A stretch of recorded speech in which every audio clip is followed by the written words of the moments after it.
water. The gentle pull racing up, extending its fingers into the dry sand of shore and then retreating again, leaving behind telltale traces of its touch, until they too fade just in time for another gentle rush of wave. The sound of strange birds and animals moving through the brush, the distinctive smell of something burning, of an unnatural fire, of magic in the air.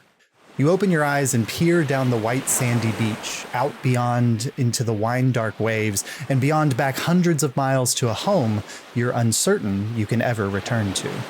Behind you, seeming to inch ever closer to the sandy shore, an imposing mass of deep, untouched forests and a more unimaginable wilderness beyond. You feel the tightness of the confined spaces under these boughs, and the shadows of the trees hidden from the light of the sun and sight.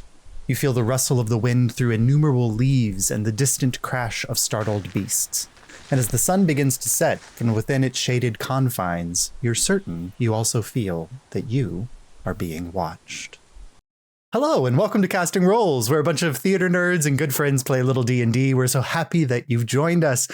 Take a moment to subscribe to the show. It just takes a click and gains our unending thanks. Drop us a like and leave us a comment for hyping up Campaign 2. If you're new to the channel, jump right in with Campaign 2. It's a fresh campaign. You can start with this adventure. We're right at the kickoff of the new 2024 Player's Handbook, so we'll be playing with the new rules, but there'll be some fun homebrew mechanics, classes, and other changes along the way. We're going to take a moment to go around the group and give time for them to introduce themselves, because we didn't do that last episode. So just introduce who you are and who you're playing, and we'll start. Jace is right next to me, so we'll start with Jace. Hello, I'm playing Lucky Skriker, with who goes by all pronouns, but mostly like they, he. Lucky is an Azamar cleric, and what was a Lightbringer, and I'm doing the new cleric rules for D&D, so we'll be figuring those out as we go along. All right. Next to Jace is Ronnie. Hello, everyone. I am Ronnie. I am playing Robert Seaborn, the very charming half sea elf of the group. Yeah, more to come. I want to be very aloof with my character, very mysterious this time around. So, all right. Next to Ronnie is Ace. Is that what they're calling it nowadays, Ronnie? My name is Ace. My character is Andulasite, aka Andulas to everyone. They use they them pronouns, but he him is also chill. They're a wood elf, and they their class is question marks. Some kind of thing. It's a something. it is a thing. Let me know if you know what it is. All right. Yeah. All right. Under Ace is Atwood. Hi, I'm Atwood. I'm playing Bonnie Cannon, the Harengon wife to Harold and mother of 32. She's a paladin, by the way. Yeah. And last but not least, Rob. I am Rob. I am playing Kieran Van Riften, who is a Vidalcan, which is a race not native to Illyria. He looks like a Blue Man from the Blue Man Group, and may actually be from the Blue Man Group. We don't know. He is a Kensai, which is a custom class we've come up with. Now, there's a Kensai from Unearthed Arcana that's a variation of the monk, and it is not that. All right. So without further ado, let's go ahead and start the show.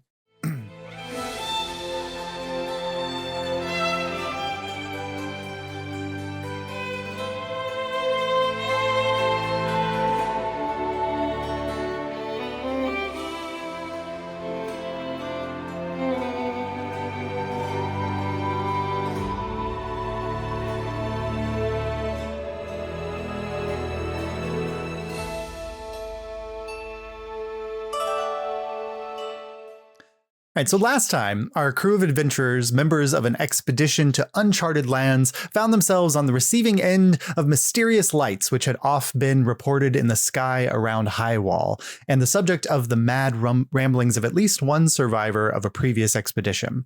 After seemingly only just having met your characters, we found them launched from the safety of the deck of the ship into the grasping arms of the heavens, as you found yourselves plummeting to unfamiliar Earth, only to be rescued in the last moments by your sorceress friend, Shara Yan. So, adventurers, as you settle down onto the beach here, there's an imposing forest in the valley between mountains before you, and the endless waves behind the ship, which fell faster than you thanks to Featherfall, smoking somewhere deeper within the forest. What would you like to do? First, see if there's anybody else that needs help amongst the crew and passengers of the ship. So your group kind of settled down here on the beach. Go ahead and make a perception, Kieran, to see if you can spot any other survivors here on the beach. I will be doing that as well. Yeah, anybody who wants to, you can. The sun is beginning to set. You've probably got 30, 40 minutes of sunlight left, and it is setting directly in front of you across the waves into the distance, and then behind you is the forest, which is growing darker with every moment. 13. 13. 21. 21. 22. Okay. So Or 19, just to throw mine in there. 19. Kieran, kind of spying up and down the beach, you don't see any sign of survivors here on the beach. But knowing that the ship kind of went deeper into the forest, you can imagine there's probably others around. Bonnie and Lucky, similarly, you do not spy any survivors here on the beach other than you and Shara, your group and Shara. But you do see track marks in the sand coming out of the beach, coming down to the beach. They don't look humanoid, a bestial of some kind, but you can tell that like you're at a space where creatures perhaps like leave the safety of the forest and come out onto the beach at certain points, maybe to dip into tidal pools or grab crabs or things like that.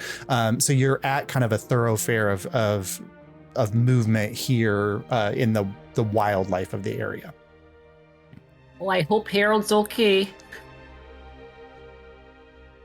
We should be going that way, yeah? Towards where the ship was going. Think so. Great idea. Okay. All right. So as you kind of turn away from the beach to head into the forest, what is the marching order as you go?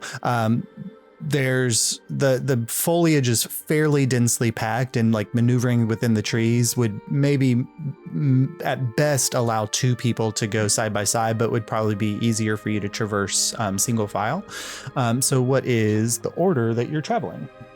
Bonnie's in front. She wants to find her husband. Okay, so Bonnie at the lead. Kieran will either be middle or back in case something comes at us from the side or the rear. Okay. So Bonnie, who's following Bonnie? I'll back Bonnie up. All right. So Bonnie and then Ravik, and then I'll go wherever Shara wants to go. so Angelus and Shara can go towards the middle.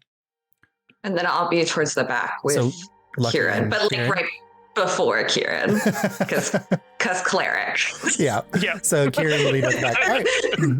All right. So as you all enter into the forest, you leave behind the gentle lapping of the waves on the shore. And it's almost the moment you fall under the canopy of this incredibly dense, untouched by the hands of humanoid actions for many, many, many years, the sound immediately kind of muffles and dims, and the light coming from the setting sun barely streaming through the foliage, the thick canopy of trees.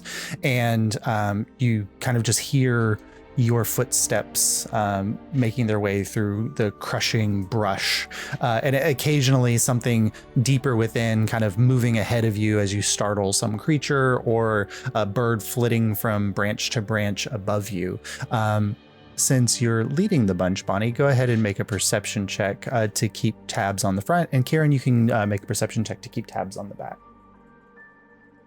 Using the green. Is it possible for like those of us next to the other to like help? Yeah, so Kieran, you can roll with advantage if Lucky's helping you. If you have perception is one of your skills, Jace.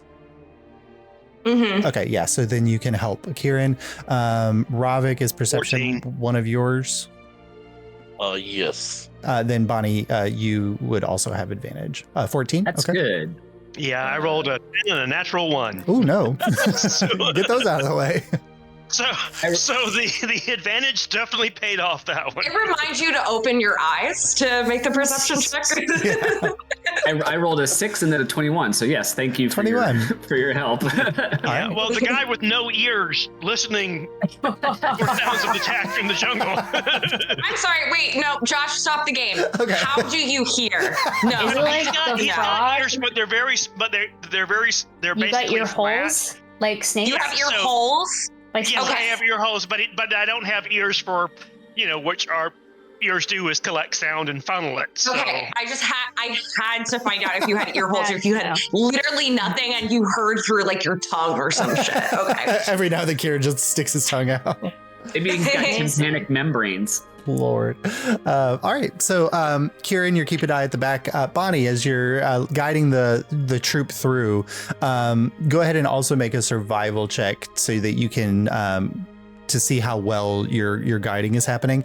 But what you notice as you're traveling through the muffled sounds, a couple small creatures, they look rabbit or there's kind of bouncing through the forest. You see a couple like long slinking mammals, maybe like stoats or weasels, that kind of bound away towards burrows going away. But Bonnie, with the 22, there's one or two of them that you spy that seem to have these odd like growths on their back, strange like protrusions out of their fur. Weird. I rolled a 4 as far as my 4 on survival. survival. Fantastic. So Bonnie guiding you all through, and the kind of the creatures that you've I disturbed. don't know what moving these forward. these ropes are hanging from these trees here. They're vines. Everyone else sees vines, yeah. Which is great because in the shadows, no. So as you go, those of you kind of with higher passive perception, so definitely lucky, you do notice that like in the shadowy spaces, like deep under the trunks of several trees, or like in small alcoves of rock where there's slight kind of overhangs of brush, you do see these darkened grayish colored vines that kind of are moving as the shadows are growing in the space. They're kind of moving into the shadowy spaces. As Bonnie's trumping ahead, and Bonnie's missing this, but those of you with the passive perceptions are kind of seeing these off to the side. Not to alarm anyone, but the vines are moving. Are they not supposed to? Are they Mine is Well, from I my don't know. I just wanted to. I just wanted everyone to know that either the vines are alive or there's something here with us. I find one of the moving vines and pick it up. Okay, so you go over to like a shadowy area, and you see kind of this, it's this weird mass of vines. It seems to be like sprouting from the ground and slowly like undulating across. it's now that Lucky's drawn your attention to it, it's obvious to Bonnie that it's happening, but it's a very subtle movement because it's kind of like as the light rays are slowly kind of shifting along the forest floor as the sun sets, the vines are beginning to fill in the space where the sun has left behind. So Bonnie, you go over and pick one up. Does a 23 hit you? Yes, it does. Okay. So as you grab one of the vines, it immediately like activates and wraps around your arm. You take 3 points of bludgeoning damage, and you are grappled by this vine as it's wrapping around you, and you can feel it like slowly kind of working its way up your arm and trying to pull you into the massive vine that it left behind. And you're all watching as Bonnie's being kind of like dragged towards the shadowy place where these vines are sprouting from. I'm going to go chop the vine off. Okay, go ahead and make an attack roll. Is there a wooden sword? I'm standing there and I'm like, do you think she needs... With disadvantage, Kieran, because it is a wooden blade. It's got an edge. It does, okay. I turn to Angelus and I'm like, no, they're the physical ones. They should have this under control. Yeah, it does seem like... I rolled an 18 and a 15, so that's a 21. Okay, so you go to kind of hack at it. Go ahead and roll damage against the vines. Bludgeoning. The thing with the wooden sword is you never know where the sharp side is. Bludgeoning damage. Yep. I'm using both hands on the weapon, so that is a massive 4 damage. So as you're hacking at it, Kieran, you're getting the sense that you're not doing as much damage to the vine as you would like to be doing. You are like crushing it, pulping it a little bit, and it'll probably take a couple more swings for you to feel like you could hack through it. Basically, it's resistant to bludgeoning damage, so you did 2 points. Anybody else taking an action? Yeah. I want to grab with the hand that's like grappling me, that's being grappled. I want to grab the section that Kieran just struck and try to snap it off. To snap it off? Okay. Go ahead and make a strength check.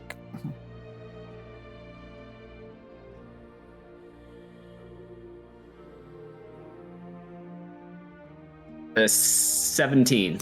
17. Okay, so you kind of grab a hold of the part that's kind of wrapping around your arm and you yank, and there's a moment you feel it kind of like stretch, and then it does snap, and then you all watch as this like whitish gray ichor from within the vine shoots across Bonnie. Bonnie, you take 2 points of acid damage, and your maximum hit points are reduced by 1.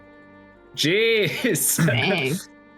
How many points? 2 points? 2 points, yeah. Mm-hmm. And the vine kind of retreats for a moment, and the whole mass is snaking across the ground as the shadows are growing. Mm-hmm. I suggest we don't stay in the shadows very much longer. I'll cast Produce Flame too to try to give us a little more light. Okay, here. so you're holding the flame in your hand. What does it say about? It is a 10-foot radius. 10-foot radius. Dim light. Wait, see, flame sheds bright light 10 foot, and then an additional 10 foot of dim light. Okay, so what you all notice is like the shadowy area of this forest is getting pretty deep, and those vines are moving towards all of you. But the moment the flame appears in Andalus's hand, you notice that the 10-foot section around Andalus, all those vines like wither away and retreat to the edges. Okay, everybody light a torch, all right? I didn't really know that would happen, but Good job, That was a Andulus. good You call. did real good there. Shara says, well, if light is all that we need, and you see 5 orbs of light appear above you as Shara casts dancing lights, and now each of you has kind of a light that's floating above you, casting a radius of light around you, and you're seeing that shadowy the vines retreating as you move in their direction. thank you, Shara. Thank you so much there, Shara. I really appreciate that. Well, I mean, if Andalus hadn't shown that it worked, I was just kind of following his guidance. I suggest we move on. Everybody's doing a really good job. I'm so proud of all of you. All right. So you start continuing your movement through the area.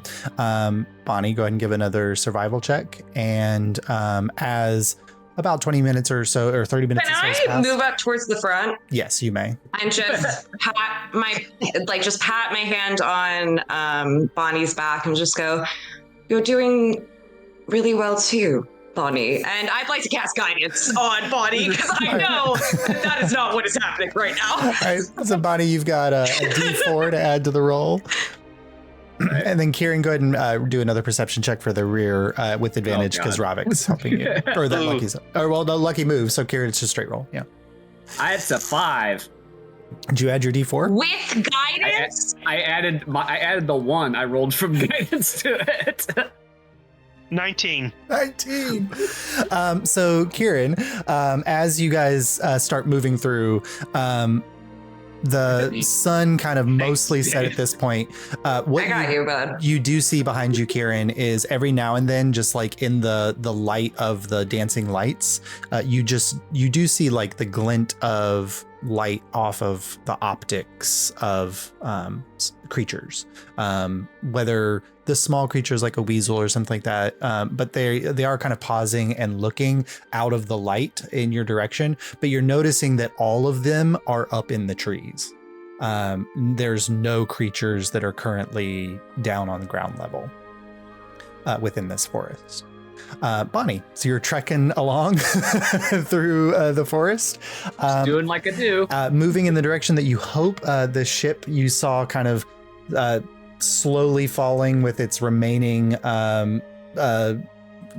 bladder of air, keeping it somewhat aloft. You think you're heading in that direction. And you all travel for a good solid hour as the sun begins to dissipate.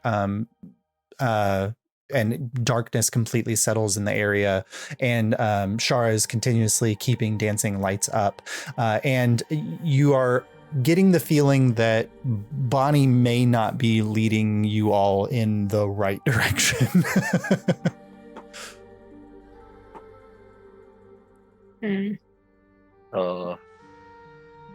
Josh, do I know I'm going in the wrong direction? Not with a 5 survival check. You're pretty convinced. Yeah. Can I roll survival? And Dilicite is silently wants to figure out if he knows where to go. Absolutely. Okay. He got a 12. Okay. You are keeping track well enough to know, like, the sun was behind you. And at some point, like, Bonnie took a turn following like a tree line path that maybe deer or something had carved through the forest, and was moving off to the side. And you really feel like should have taken a right instead of a left about 15 or 20 minutes before. And you never looped back around. So you think that what you really need to do as a group is kind of turn around and start heading in the opposite direction. I'm gonna grab Ravik. I'm gonna like tap Ravik. Hey, yeah. Ravik. This is really off, but I think Bonnie made a wrong turn, but I don't know how to tell her that. I don't want to hurt her feelings. She seems really happy about going and leading, but I don't think this is the right way. We need to like go the other way.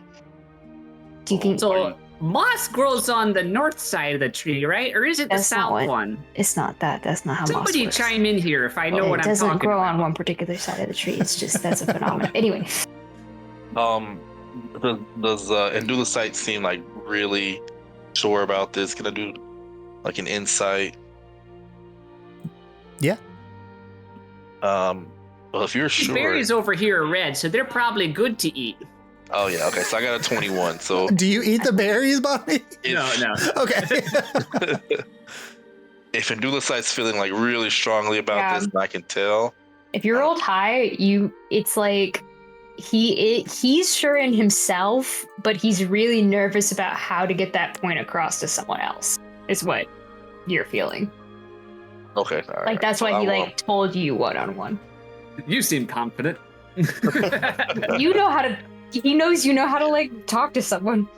Okay, so I'll approach Bonnie And in my most charming possible way, I said, Bonnie, you know, we've been going for quite a while and not really seeing signs of what we should be.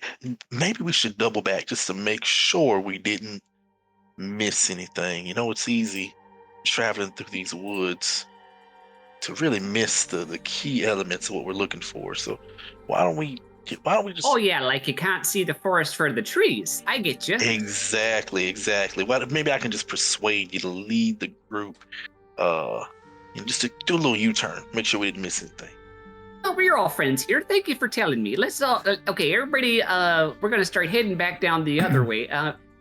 Now, Kieran, you seem like you have an idea as far as that goes. Why don't you go in front? And actually, I'll follow I behind was you. thinking, Andula's side really has a keen eye. Maybe they should lead us from here on out. Just to give you. I don't think I'm qualified to lead. I don't know. No? I don't Okay. think I have I'm happy leadership to- quality. Oh no, it's not leading. Yeah. It's just tracking, and somebody else can technically walk in front of you if that Yeah, that's works. I'd be better. happy to be You in would front in case guide. anything jumps out.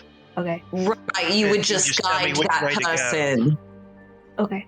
And Dualisite, why don't you follow Exactly, behind me look- up here, and then you give me a tap on my right shoulder or my left shoulder, or for which way I need to go when we come to like a little fork there. All right? Okay. I'll move up the line, I guess. I go to Lucky and I say, we're gonna die in these woods. I put a hand on Ravik and I go, I'll make sure we go to heaven. That's not a comfort. All right. So Okay, all right. as you all kind of about face, and Bonnie and Andalus are Yeah. now heading in that direction. Andalus, you can make a survival check. Okay. And I'm gonna help. yeah, you can help. Do you have proficiency in... I am. you're I'm proficient in survival? Proficient? Really? And you rolled Buddy! a 4. I had some bad rolls, gang. Okay. It's just The such a moth fun grows on reveal. It's like, because I was like, you can only help if you're proficient, but you are. I got a 24. 24. So it is very obvious very quickly to everybody that while Bonnie is still leading the troop, Andalus is driving the ship and is very proficient in finding safe, careful paths through the forest that are easy enough for all of you to tread without a lot of difficulty. Anybody with any kind of insight can tell that Andalus has familiarity with woods and is able to maneuver through them carefully. So you travel on for kind of back the way you went, retracing your steps about 15, 20 minutes, and then start going on a new path in what you hope Andalus is the right direction. When, let's see, passive perception, Lucky, you hear, not in the direction that Andalus is going, but like kind of parallel off to the side about, it's difficult to tell distance because of the way that sound is muffled here. You do hear the sound of what you think are voices, probably 20, 30 yards off to your right, through kind of the dense brush. Any voices that I would recognize? It's difficult to tell at this distance, Okay. but you can tell that there's at least two voices, and they seem to be having a hushed conversation, so it's hard to tell who they are. Okay.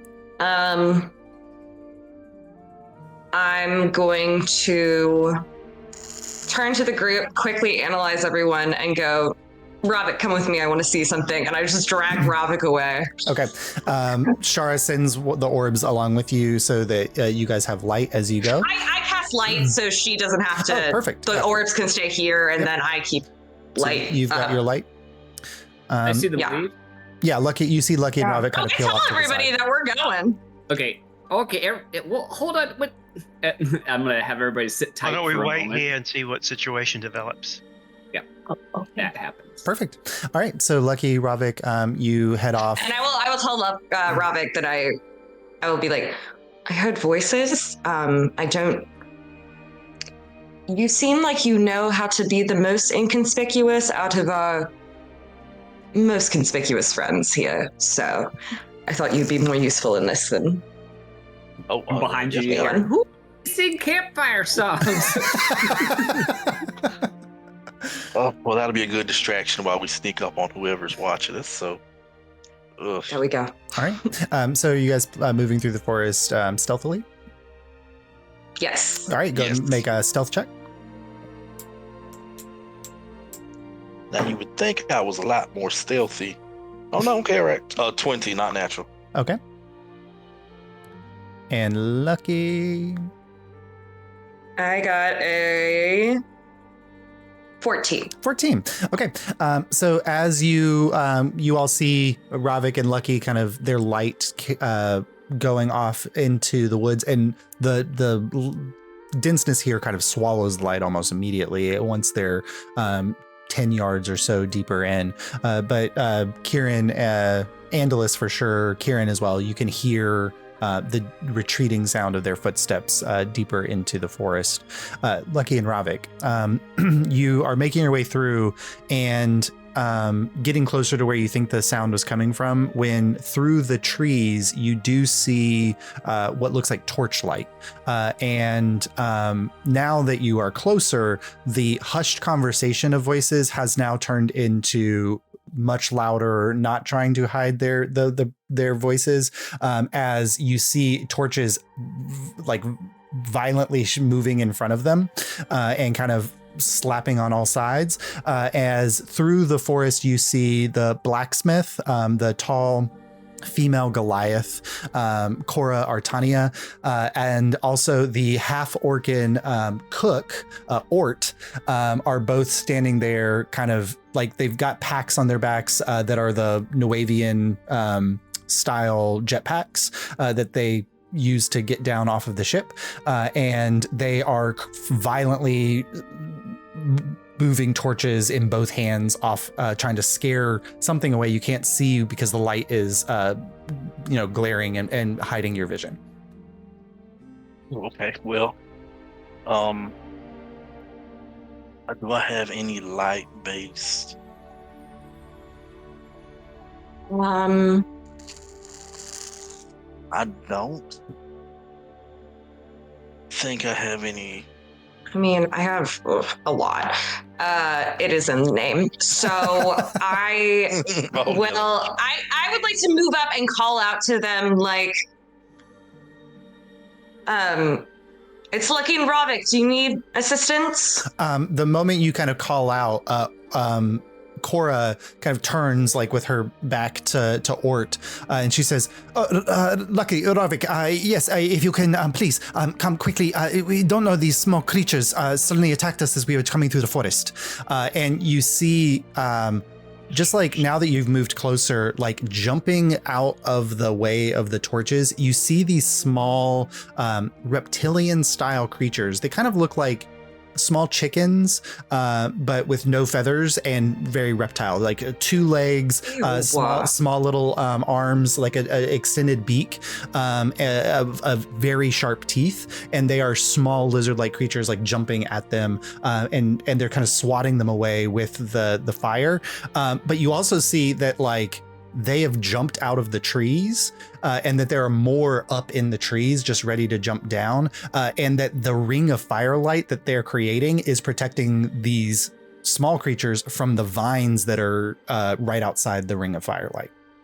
So they've kind of created a compies. They've created a safe zone to be hunted here on the forest floor. Arena. Yeah. Oh, Josh. Yeah. How far away from the rest of the group did we like get to do this? You're about 90 feet, under 100 feet. Mm-hmm. That's message range. Yeah. So I would like to message be the most eager to join. Kieran. I'd like to message Kieran and go, found some friends, also found some enemies. Come quick, please. All right, everyone. They need help. Come with us. And I lead the group. in We're that on the direction. third verse of John Jacob Jingleheimer. So I lead Andalosite and Sora and Bonnie. All right. So Because the paladin is going to be useful to. I know Bonnie can fight. yeah.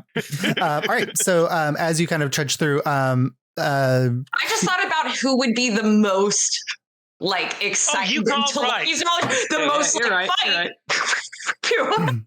Yeah, I'm looking forward to golfing some of these things into the vines. Ravik, does a 17 hit you? Yeah, you don't have mage armor up yet. You At disadvantage. at disadvantage. That's right. Yeah, I got my. Oh, that doesn't miss.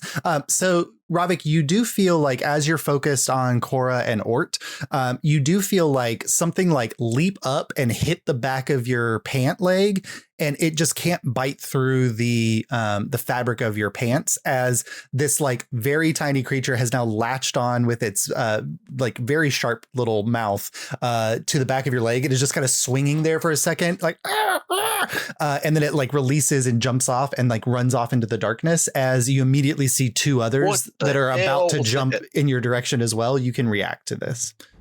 Okay, I'm gonna see if I can dodge out of the way. Okay, good. Make a dexterity saving throw if you want to dodge. Oh yeah, that's gonna be a thing that I do. Let's see. A 17. 17. Okay, so you jump out of the way just as like two more like leap up towards your kind of your side, and they miss and fall down. Lucky. Yes. I don't think that hits. That's a 13. As another one kind of leaps up in your direction, and then you see like two have managed to kind of get at Ort's feet and are like nibbling at Ort's feet. And Ort smacks one of them with the torch, and it kind of goes tumbling into the darkness, and then pops back up.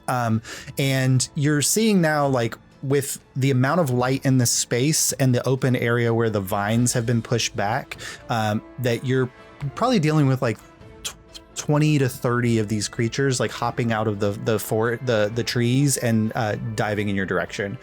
So we'll go ahead. Wow. Everybody go ahead and roll. Who is our highest for group initiative? Dexterity. Kieran, I'm go ahead plus and, 5 initiative. Yeah, you're +5. So go ahead and roll. You're going to roll the initiative for the group, and then I'll roll for the little lizards. Little things. 13 plus 5, so 18. 18. Okay, so you all as a group will take an action first. Any like you can all act if you want to just say like go down the line and say what you want to do, or if you want to work together on something, you can. But you've got your initiative pops first. I imagine Kieran and Bonnie, you guys are making your way through the forest to get there.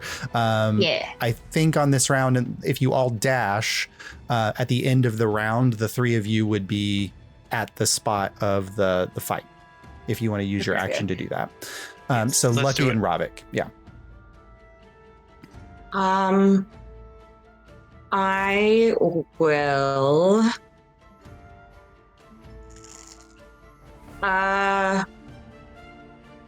Do the others seem to be okay? Like, have they taken damage? So you can kind of tell that both Cora and Ort were probably caught unawares, and both of them have kind of cuts on their faces and their arms where maybe when the initial attack happened, but not life-threatening amounts of damage. All right, they're fine. Yeah.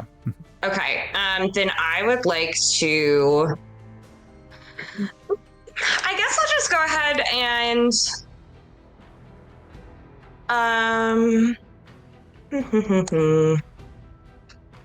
I don't know. I thought I had a thing, but I don't know if I have a thing. Hold on. Still getting used to all my cleric things. Sorry, gang. What's up? That's all right. No, you're All getting used to them.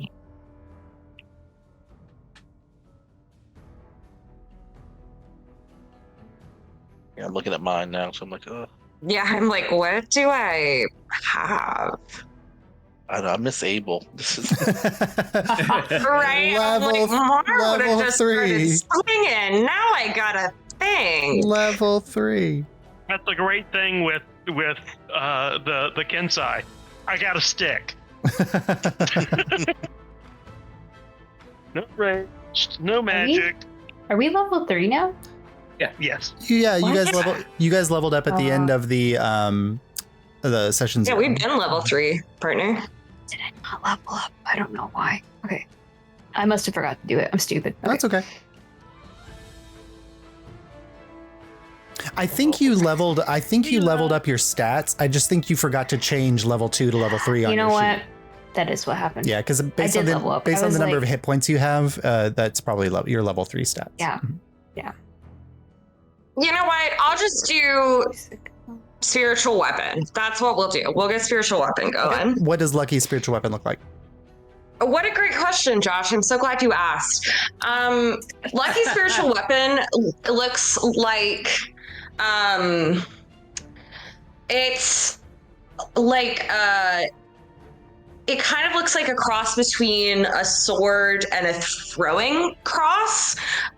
So it's got like the throwing cross, like kind of edge, like almost similar to kind of the, and it's got like some of the designs and emblems of that you see in like the Church of the Eight. Mm-hmm. It comes down to like a sword hilt. And instead of like a proper like kind of like blade, it instead has a key on the end of it. Awesome. It's a keyblade. No, no, it's not. Don't say these words. All right, so I wasn't inspired by that at all. What are you talking about? This bright white This episode flash is of brought light. to you by copyright violation. No, it's perfect. I didn't say the word. Josh did. I'm so sorry. This bright flash of light appears, and then this blade appears in space. Lucky, you can go ahead and make a strike Actually, Josh, against I one of just the thought of creatures. something I like so much better. Can I rewind and take away my really cool thing Yeah, you for a can. joke? Okay, and then we're gonna all as a group collectively decide which one's better. Okay, what if it's a giant horseshoe? Okay. Hear me out. That's everything to me.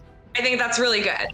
So I'm gonna have a giant horseshoe, and that is my new weapon. All right. Spiritual and, weapon. that appears in space. You can go ahead and make an attack with it. It should be a plus one, Josh, because horseshoes count. Horseshoes do count when they're close. They don't have to hit exactly. So this thing One damage on a gets miss. a plus 6 to attack. So that is 24. 24 hits. Jesus. Please. And then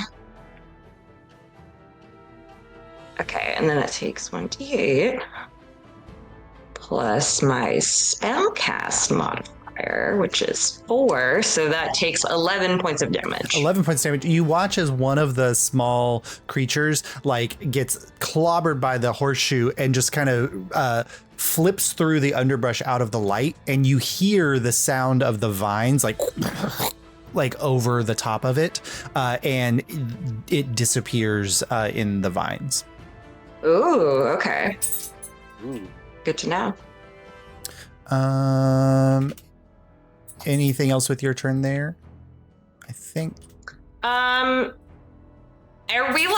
Robik and I surrounded where we are? Yeah, so they were kind of focused on Cora and Ort, but they've started to circle around in your direction.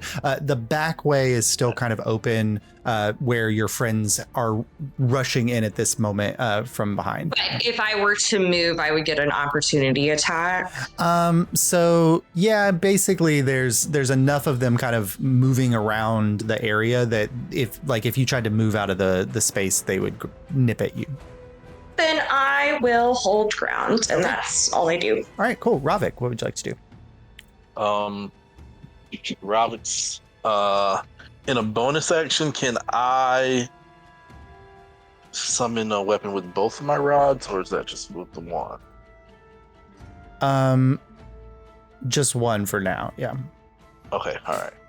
Well, I'm going to pull out my sea glass hilt and The water will coalesce and solidify into a blade. I'm gonna take a swing at the closest little guy Okay. with my rapier weapon. Go ahead and make your attack. Don't mind if I do. What's only okay. Just make it a okay. Oh, a 14 to hit. That hits. Okay. That's all I really got. That's 5 damage. Okay, so you smack one, and you kind of see like you cut its tail, and its tail flies off into the darkness, and it just turns and runs away from the source of the pain that just caused to it. And you see like 3 vines like whip out and drag it into the darkness. Drag the little tail? creature, yeah, the little creature. The little Mhm. creature. Yeah. So the vines are like indiscriminately just attacking stuff. Yeah, it seems like any sign of life that gets close to them. The vines Alright. are hungry. Mhm. Whoosh. All right, I'll flourish my water rapier and prepare for another attack. Okay. I'm not gonna move. Just kind of hold my ground. All right. So Reinforcements. at the end of this, Lucky Ravik, you hear Andalus, Kieran, and Bonnie kind of clomping through the forest up behind you, and they are now. Whenever we go out, the people always have. Lord, and the light from them and Sora now casting a wider area here. You see the vines retreat away even further and giving you more space to kind of maneuver and move in here. But the creatures don't seem as afraid of your light as they do of the firelight that is coming from Ort and our Cora. All right, at the end, so this is basically a swarm. Okay. 18 to hit Ravik, and a 2 to hit Lucky, and a 3 to hit Lucky. So Ravik, 1 hit on you. That is 2 points of piercing damage as you feel like a little nip at your weenus, and as Don't like do that. the area of like Let's be mature. This Why? the elbow of your shirt Why gets would ripped. you? The elbow of your Was shirt was gets that a ripped. disadvantage? Yeah, Was that that was with it was a disadvantage. disadvantage? Yeah, the kind of the fabric of your nice shirt gets ripped at the elbow as you feel a nip, as one of the creatures kind of bites at you and then swings away, and kind of disappears down around your legs. And let's see, the other swarm is coming from the backside. So Kieran, whoops. I just threw my dice into the space of nowhere. Kieran, 1 against you. That's 13. I think that misses Kieran. Misses. Barely, but misses. Bonnie, that's going to miss you. Andalus, that's a 19 to hit Andalus. Hits. 2 points of piercing damage as you feel kind of like a nip at your heels. Ow. From one of the creatures. All right, and that takes us back to up to you all. Everyone's now in the space, and you did see that like Cora and Ort made it through that round without any attention because of the flames. Okay. I stick Andalus, or do you still have the flame up? Yeah. I stick my sword in the flame to light it and start hacking away at these things. Okay, go ahead and make your attack.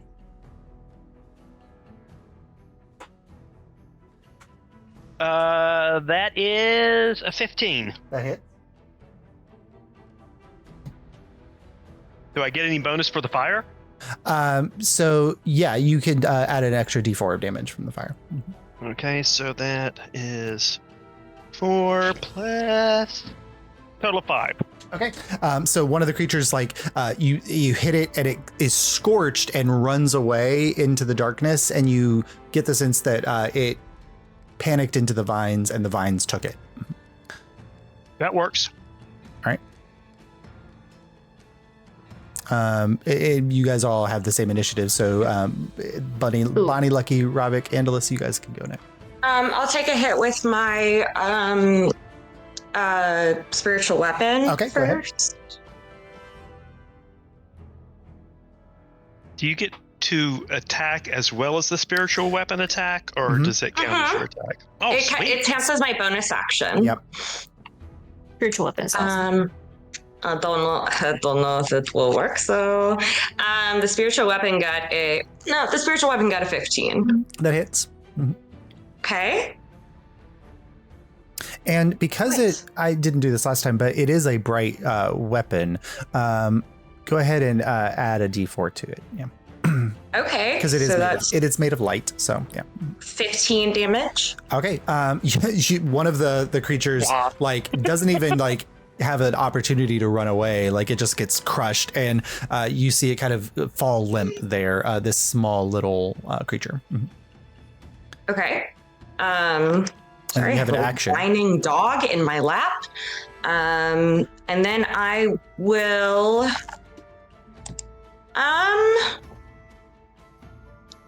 Yeah, I'll go ahead and cast Bless Okay. on Bonnie, Kieran, and I only get 3. This is so awkward. Okay, wait, I'm gonna roll a 1d4. Ace, pick even or odd. What? Pick even or odd real quick for me. Odd. Okay. Okay. There's Ace challenges. Bless. Yeah. Yep. And, I'm blessed. Nice. And Julius gets blessed because Ravik is just so capable and he's doing so well and he doesn't need a. Cool. Yeah, and I just checked. Spiritual weapon is now concentration. I think that's stupid. So that's fine. What? It is? No, they changed it in the new player's handbook. Damn. We'll treat it as not because I think that's stupid. So Wait, that makes me sad. no. So I can play by the rules. No, I hate the rules. it is of all of the changes that they Okay. made to spells, it's the one I disagree with the most. So we will treat it as not. Okay. Yeah. So Cool. you guys are blessed, which means you have a D4 to attack rolls and saving throws, and then you got that. Yeah. How many compies are there, Josh? How many copies? Oh, copies. Compies. So there's 2. It's kind of like I'm treating as 2 swarms, and each one's made up of about, it seems like 15. Okay, so I'm gonna pick one of the swarms. Okay. And I'm gonna cast sleep. Okay. Let me double check the new, because they changed sleep and it's better now. Mine says roll 5d8. That's how many hit points. Yeah, that's the within- old Yeah. sleep. The new sleep We're doing some old ones. Yeah. but the new sleep is better. Yeah, to get the new, I don't know, we haven't talked about this. To get the new rules on D&D Beyond, you like have to make a new character sheet. You do, There's like yeah. no way to update an old one. There is, So I'm but it's working on, like- really annoying. I just made a new one. Okay. That was the easiest way. I need to get that in the group actually. Okay, each creature Josh, destroys I in a bother you. 5-foot radius. Makes a wisdom saving throw. Okay. That is a 11. Against my spell save DC? Yeah. Mhm. It's a 14. 14. Okay, so you watch as like that whole clump of 15 compies just like and fall over and begin to like sleep cutely like on the ground as small creatures do. Oh. We all back up and let the darkness overtake no. them. That's horrible. I'm down for that. All right. Anything with your bonus action or movement, Bonnie? Who looks like they've taken the most damage? So Ort and Cora probably look like they've taken the most damage. All right, I am going to lay on hands. one of them. Cora looks worse off than Ort. All right, I'm gonna lay on hands, Cora. Okay, is that 5 points? Is she hurt for 5 points? 'Cause I Yeah. can do like 5 points would take her close to full. Do I see him healing? Or do I see Bonnie? Sorry. Do I see Bonnie healing? Yeah, you see her healing. Yeah. Okay. This will be Lucky will remember this. All right, so Cora is back How up. dare you? Almost to full. That's good. All right. And then Andalus and Ravik. Yeah. So I only rolled a 10 on my attack. That'll miss. Yeah. And then Dottie did decide to join the fight. She rolled over. She rolled over a 20 because she's insane.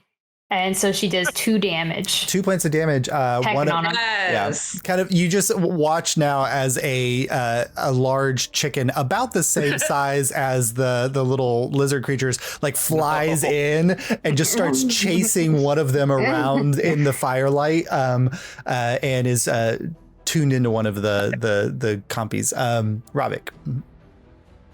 Am I close enough to, or are they close enough to me to where if I move, they'll have an opportunity attack still? Yeah, you guys are kind of swarmed. All right. Okay, we're swarmed. I don't have any AOE stuff.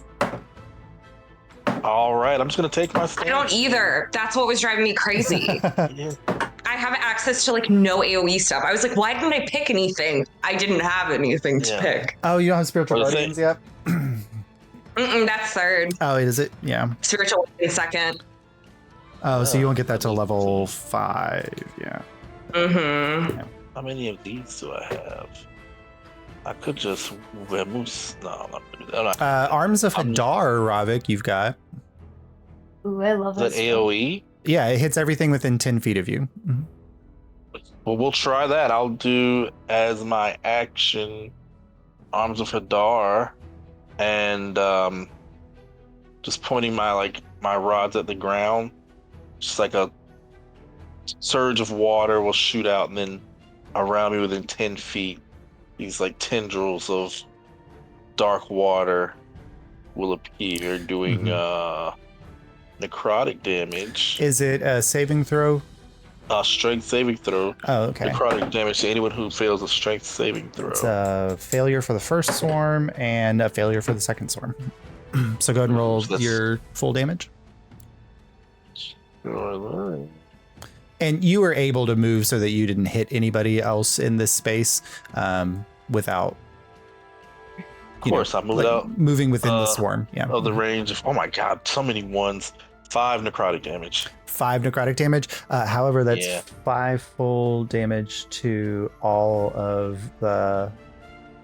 Okay, and so you all watch as like these like tendrils of water appear, and they're just kind of like these dark masses of water. But for a moment, they take on like a form of almost like a deep sea octopus or squid like thing, and they slam out in all directions, and you just see compy bowling as these little lizards just get thrown off to the edges and sides, and you just hear the vines like whipping out and grabbing them.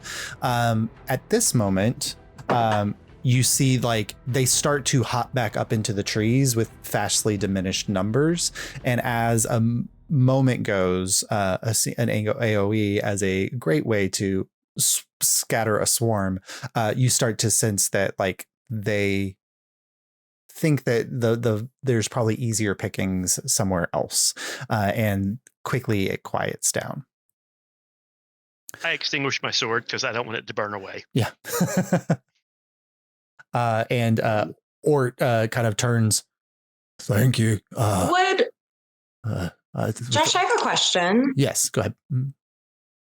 I don't know if this would work, but would mending help like repair like any part of the sword that got a little too burned?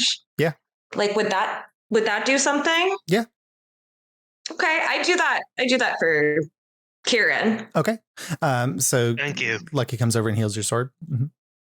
You're welcome. And Ort kind of turns over and go, thank you. I thought we were going to be on the dinner menu for the evening. Did either one of you see my husband when the ship went down? Oh, he, the one that can't talk, right? He like me, but the little fella. Oh, yeah, he was real spry, grabbed a jetpack, flew fast. Oh, okay. That helps me a lot. Thank you so much. And I'll check his wounds. Okay. Ort looks like Ort is, for a half orc, very big and muscular and strong. He's the cook. He has a torch, but it does seem that he was beating compies over the head with like a spatula and that he had like on his hip. But he looks relatively okay. Like 2 or 3. I will very passive aggressively make my way over to the blacksmith and inspect her for wounds. Cora, who was healed earlier by Bonnie, looks like she's kind of wrapping up one little small scrape on her arm, and she's just like, Lucky is thank you all so much for helping out. We are trying to make our way to what we think is the site of the ship, but we got swarmed by what even the fuck are these things? They look kind of like chickens, don't they? She reaches down and grabs one and holds it up, and it's like this kind of long neck, small head with like razor sharp teeth and like dangling legs and a long tail. And then she holds it up towards Bonnie. I don't think fried chicken like. Well, I mean, like if you were really hungry and squinted a lot. Andulus like picks up Dottie and like starts to like walk towards the edge of everything. While you say that, Ort is like going around picking up dead ones and is like, well, if they're like chickens, I guess. And he's like throwing them into a bag. Oh no. Hey, Lucky, could you help me out here for a second? I got a little burned from that acid earlier, and my wrist just isn't feeling right from where that vine grabbed me, or I grabbed it. I don't know how to put it, but could you do something about that there? Right, of course. I'm very sure it's difficult to lay on hands on yourself, and I will I will come over and I will heal you. Did anybody else take damage? I only took like 2 points. Yeah, I think I'm good. Negligible. Yeah. Okay.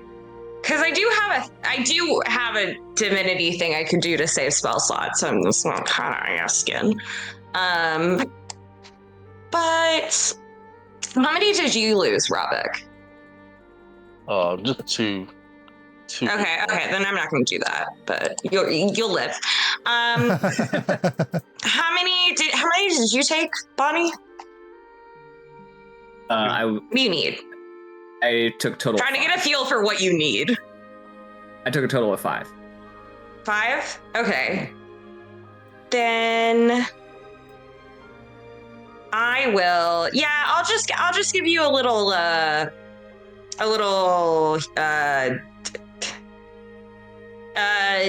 healing word. Well, no, I mean cure wounds. They're the same spell slot. We'll just go ahead and absolutely overkill this. Yeah. So you get 2d8 plus 7. Oh, thank you so much, there. That feels so much better. You're welcome, Bonnie. I rolled 15. I feel great. Nice. Hell yeah. That's what I do, baby.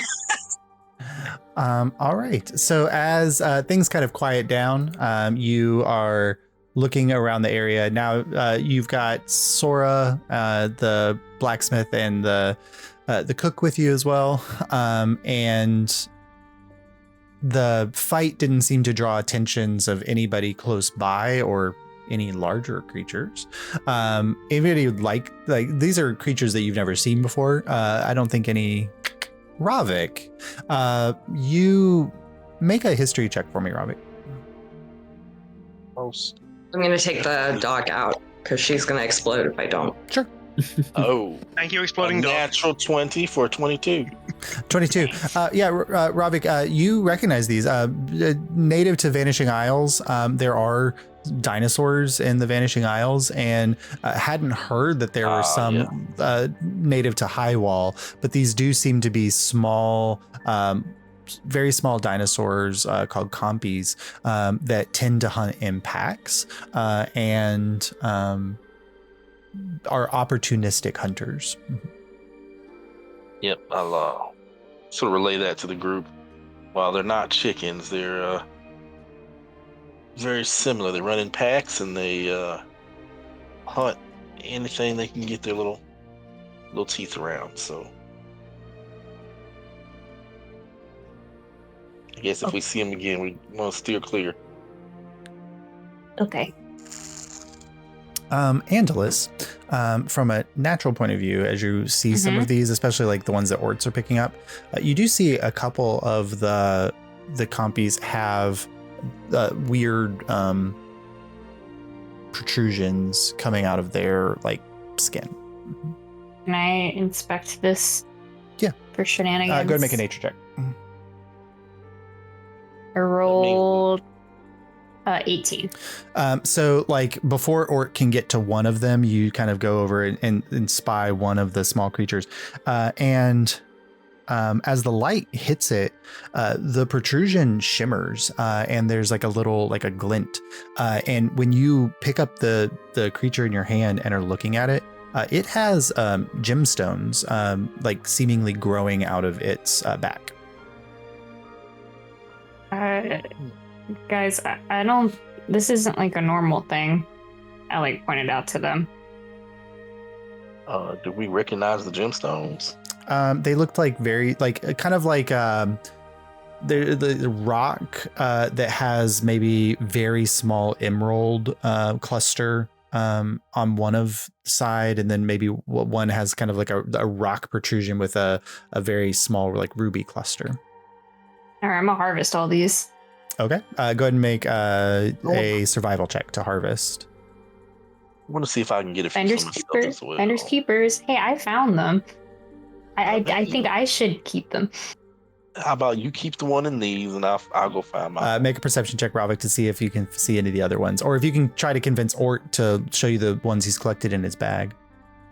I'll try to persuade Ort to share his. I got a 23 to collect mine. Okay, go ahead and 23. Okay, yeah. So you were able to carefully remove the growth, and the growth isn't like it's embedded, like it seems to be growing out of bone, but you're able to pry it out of the bone, and so you can pocket. Like they'll need processing because there's rock around them, but you've got rock and with ruby cluster and rock with an emerald cluster.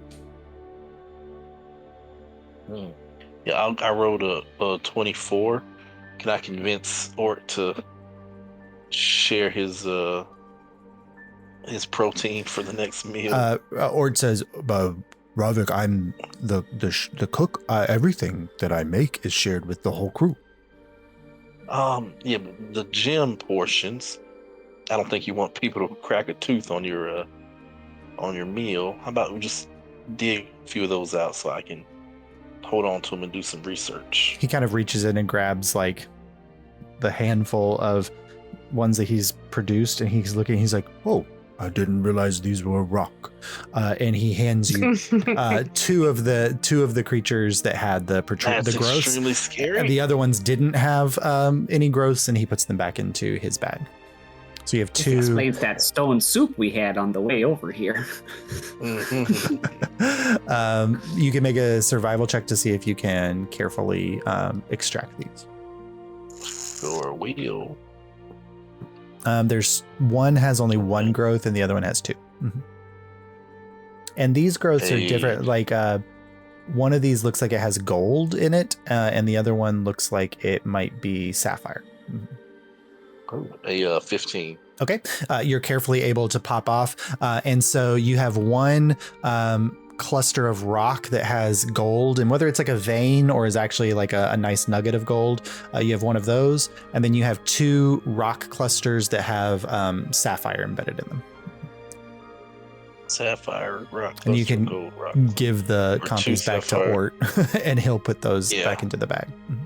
I definitely don't need those.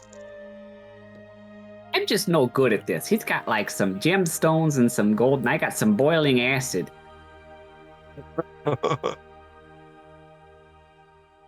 Oh,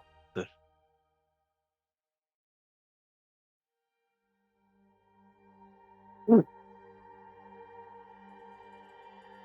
right. That time I was a dead mother for the junior Bun Scouts. I want to ask Shara if Bud Scout. Okay. what Shara, do you need to ask them about Weller? Oh, I mean, I assume, Weller, He's probably he's fine, probably right? he could do the same things that I can do. I'm sure he Oh, carefully okay. made his way down. I imagine when we find the ship, we'll probably find all of the survivors. Yeah, you're right. Yeah. Okay. Are you too sure this is the way to the ship? Cora says, I believe this is the way we were going when the last we saw the ship kind of falling from the space was this way. So All right. And do the side. You feel confident this is the right direction? You at the word Bonnie? confident, he just kind of like looks anxious. Bonnie, how about yourself? You hopeful that this is the right direction? Do I need to roll again, or does this transfer over, Josh? Make To my a new previous- survival check. Yeah. Mhm. I pat Andulicite on the shoulder and go, you got this. You should. Can you? Here's the guidance. Can you just tell me before you touch me? Just don't. I try to telegraph it as best as I can. Sure. But I know, yes, I will start it'd be telling you. helpful if you told me the physical words I'm going to touch you Okay. before you. Hold on. All right, I drop guidance and I say, I'm going to give you guidance. Okay, And I touch you. thank you. I am Don't ask. going to use the first opportunity to do this.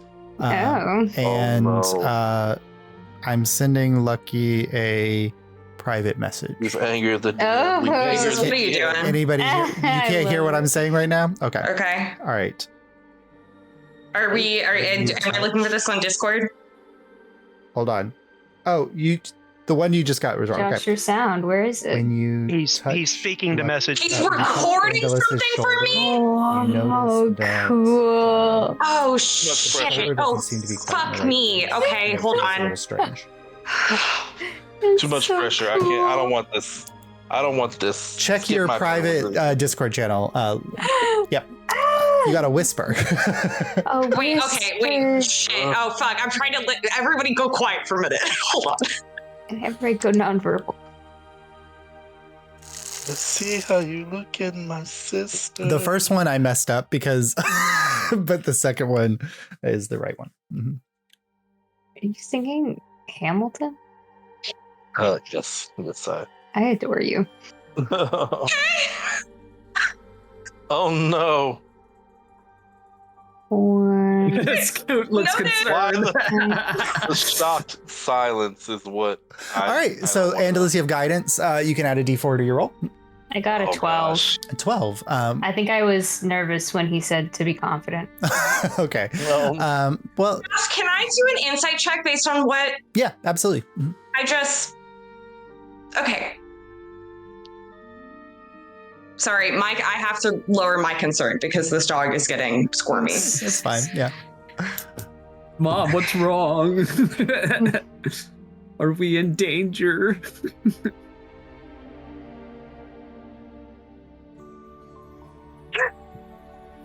Wait, what are you? Sorry, it's like on Google and I'm trying to get it to go. You're good. We know Scout can't be That is trusted around a- the dice. She can't be. Oh, that's really high. That's a 24. I'll send you something in a minute. Okay. Yeah. All right. Cool. So as you all follow Andalus and Bonnie's guidance as you're making your way through the area, Bonnie, go ahead and make a perception check. I noticed we're straying off the course. No, perception check, you said? Yeah. 15. 15. So as Andalus is carefully guiding your movements through the forest, your group now larger with the addition of the blacksmith and the cook, you keep making your way, and you seem to be kind of moving at an upward angle. Like you'd been down in a low level areas of the forest, and now you seem to be heading upward. And after about 20 or 30 more minutes of this, the forest begins to clear a little bit, and you find yourself on the side of one of the mountain ranges here, and there's a plain that opens up ahead of you, where the captain seems to have adjusted the flight of the falling ship enough to avoid the forest, and it has crashed here into the edge of this mountain range and this open clearing area. And off about 200 yards from where you are, you see some light smoldering fires happening, and the parts of the ship are beginning to catch on to into a greater flame. You see a number of people kind of moving around them, trying to douse the flames from a nearby creek that's running out of the mountain. But you have found the shipwreck. I am going to immediately start sprinting towards the shipwreck to help put the fires out. Okay. The moment you guys leave the forest, Lucky, you also notice that the vines don't seem to encroach up onto the mountain too much. But you do, if you're running alongside Bonnie, you do see in like some of the crevices of the rocks and things, it's swarming in those areas, but it seems to be thriving in the forest and is struggling out here in the open where it gets a lot of sunlight during the day. Okay, I'd like to look around for anybody that's seen, if anyone's here and they need healing. Okay, cool. So you all rush up to the ship. Right now, you see about 5 or 6 individuals who are currently trying to put out the flames that are on the ship and prevent the ship from burning down. You also see a couple people who have got the door of the hold and have either blasted it off or pried it off in some way and are going into the hold to try to pull out as many resources as possible. So there's action happening there. Lucky, you do go ahead and make a perception check, Lucky, in kind of the chaos of this moment. Okay. That is a 15. 15. So off to the side, you recognize there's 3 individuals kind of laying down, looking like maybe they took injuries of some kind, whether in the fall or something. And they're not dead, but they are not part of the action because they're injured. And you see one of them is the old human male linguist and historian Admus K, and he's kind of just like laid back, like, oh Lord, what is going on? And he's just like calling out into the darkness.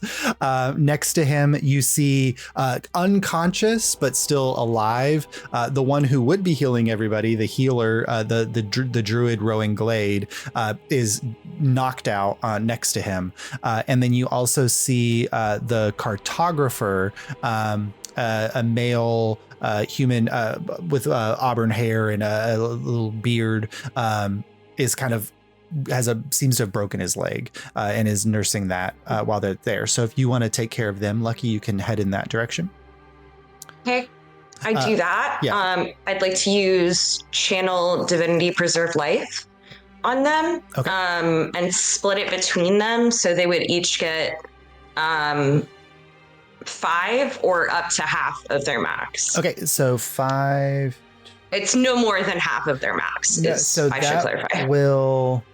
5 is the historian's like half of his max. So he takes 5, and then Okay.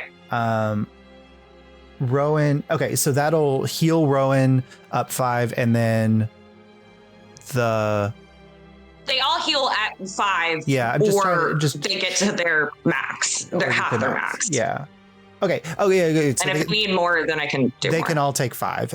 And so they all heal up 5. Immediately the healer kind of comes unto, and you can see that like he has like a gash on his head where he seems to like hit his head. And he's Lord, I should not have wild shaping into a rabbit at the last moment was probably not the best idea. I just saw Why? I saw a rabbit flying quickly by, and I panicked. Oh, and you thought that the rabbit was flying on its.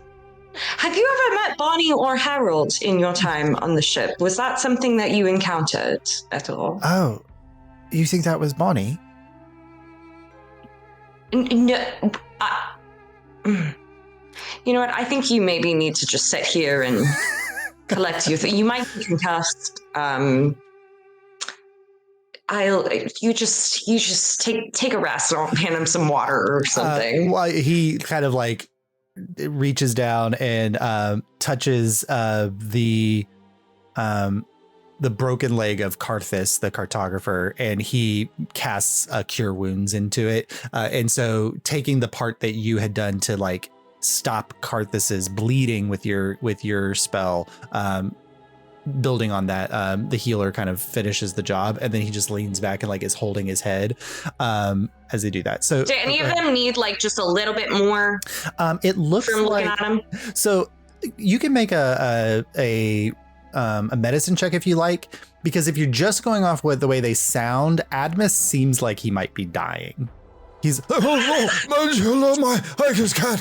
Okay. The darkness is spreading over quickly. All right. Elizabeth. I'm coming. It's just a lot of that. I get I that reference. got a 13 for medicine. Okay, so Admus doesn't need any more healing. He's at max healing. He just really like this has been a traumatic day. This guy is 80 years old. Like, Why? Okay. Yeah. And he's just kind of allowing him to exist in this crazy space. Can I fake cure wounds him? Sure, absolutely. Can I act like I'm curing him? Go ahead and make Amazing. Can I make a deception check? It's literally amazing. Take these Okay. Pirin tablets. Okay. I got a natural 20. This is the best deception that has ever been. Bravo. That comes out to a 24. Oh, kind man, if you could only. Oh my. Oh, I feel like a new man. What have you done? Lucky. Well, that's what they taught me in my training. So That'll be 40 gold. very, very happy to have helped you. So- You should be as good as new, if not even better than you were. I feel quite amazing. I'm going to write this in the annals of the history of the expedition. Oh, well, I'm so touched. Thank you. All right. So as Lucky is dealing with the injured, how are the rest of you helping in this moment or jumping into the fray in this moment? Anywhere I see like a fire where potentially like supplies or people are in danger, I'm gonna run over and use my shape water cantrip to help put out the flames. Okay. I believe it does, shape water does say how much it can help do that. Cause one 5 feet. Okay, cool. So for every 6 seconds or so, you're kind of doing this, and Shara is going to jump up and help you with that as well. And so between the two of you, you douse a lot of the major flame at the top of the ship, but there's several spaces where flame is spreading here. So if anybody else wants to jump in on putting out fires with anything, I was going to say, there's like a hand crank bilge pump or something. Bonnie's going to get on that and run a hose to the creek. Okay, go ahead and make so they've dragged some of the materials from the hold out. Go ahead and make an investigation perception check to see if you can spot a crank. Andalus and Kieran, helping. They're trying to get things out of the hold, or they're trying to put out fires. I'm gonna help with the hold because I'm going to use my background as a merchant lord to figure out what's important. Like, okay, food stuff, healing, that kind of thing. Okay. Get that out versus 47 pounds of slate to record mission stuff on. Absolutely. Okay, so you run into the hold. There's 3 individuals. There's a tall male Triton.